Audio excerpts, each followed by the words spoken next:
Hello everyone, তোমরা সবাই কেমন আছো? আশা করছি খুব ভালো আছো। তো আজকে যে শাকটা দেখছো এদিকে, আমাদের এদিকে এই শাকটার নাম হচ্ছে ঢেঁকি শাক। অনেকে ফার্ন বলেও চেনো।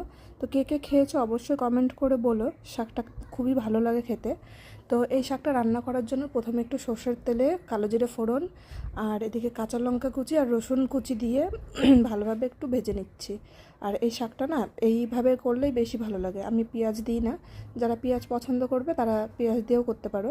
তো ভালো করে শাকটা ধুয়ে একটু বড় বড় করে কেটে এই শাকটাকে ভাজতে হয়। আর বেশি ছোট ছোট করে কাটলে পরে শাকটা ভালো লাগে না খেতে। যখন শাকটা ভাজা ভাজা হয়ে যাবে, আমার ঘরে একটু আলু ভাজা ছিল, সেটা আমি মিশিয়ে দিচ্ছি। আলু ছাড়াও খুবই ভালো লাগে খেতে এই শাকটা, তো আমার ঘরে ছিল তাই দিয়ে দিলাম। তোমরা কমেন্ট করে অবশ্যই বলবে শাকটা কেমন হয়েছে। দেখো দেখতে কতটা লোভনীয় লাগছে দেখতে। অবশ্যই এইভাবে ট্রাই করবে, তোমাদের সবার ভালো লাগবে আশা করছি। তো ভালো লাগলে একটা লাইক